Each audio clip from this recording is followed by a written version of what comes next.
সৰু ল'ৰা ছোৱালীক অকণমান ঠগিম বুলি ক'লে আপোনাৰ উপায় নাই, ইমান যে কথাবিলাক মনত থাকে। তাইক কৈছিলোঁ যে ৰ'দ দিলে আইচক্ৰীম কিনি দিম দেই, আজি অকণমান বতৰটো ভাল দেখি তাই মোক কৈছে মোক যে আইচক্ৰীম কিনি দিম কৈছিলা, দিয়া আকৌ।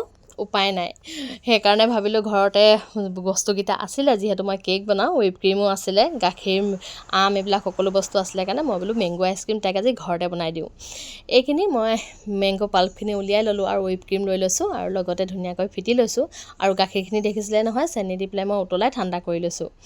আৰু এইখিনি এতিয়া ধুনীয়াকৈ মই ফিটি ল'ম। আৰু ইয়াতে অকণমান ফুড কালাৰ দি দিছোঁ। আচলতে দোকানৰ নিচিনা নহ'লে আকৌ নেখাব নহয়, ছোৱালী কি টেঙৰ। আজিকালি বাৰু সকলো ল'ৰা ছোৱালীয়ে বহুত টেঙৰ, আমিবিলাকেহে চাগে বহুত অকৰা আছিলোঁ দেই, যি দিছিলে সেইটোতে সন্তুষ্ট হৈ গৈছিলোঁ। আৰু ধুনীয়াকৈ এতিয়া বিট কৰি মেলি এইখিনি এতিয়া মই ছেট কৰি দিছোঁ। এইখিনি ফ্ৰিজত ধুনীয়াকৈ থৈ দিব লাগিব। আৰু মোৰ ডাঙৰ যতনত নহৈছিলে, সেইকাৰণে এইটো সৰুকৈ বনালেহে আকৌ সোনকালে হ'ব, লাগেই নহয় ছোৱালীক। ওপৰতে দুটুকামান আম দি দিছোঁ দেখিবলৈ ধুনীয়া লগাকৈ, আৰু যাতে ধুনীয়া দেখিলে খাবলৈও মন কৰে। ইয়াত তাইক এটা কুলফি আইচক্ৰীমো লাগে আৰু লগতে ভাতৰ যোগাৰ কৰি থাকিবলগীয়া হৈছে। সেইখিনি মই আইচত ভৰাই লগালগ ইফালে লাগি গৈছোঁ ভাত বনাবলৈ, কাৰণ যি টি বস্তুবোৰ খুৱাই থাকিলে নহ'ব, ভাত মেইন। আৰু লগতে ভাতকেৰেলা ফ্ৰাই কৰিবৰ কাৰণেও কাটি ল'লোঁ।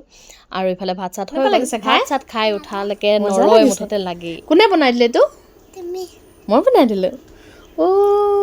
ভাল লাগিছে হয় নি? আৰু এটা তুমি খাবা? আচ্ছা, এইটো কি আইচক্ৰীম হয়? কুলফি আইচক্ৰীম, মেংগ' আইচক্ৰীম কোৱা। এয়া আমিও অকণমান উলিয়াই পেলাই টেষ্ট কৰোঁ বুলি উলিয়াই ল'লোঁ, ধুনীয়াকৈ হ'লগৈ বাৰু।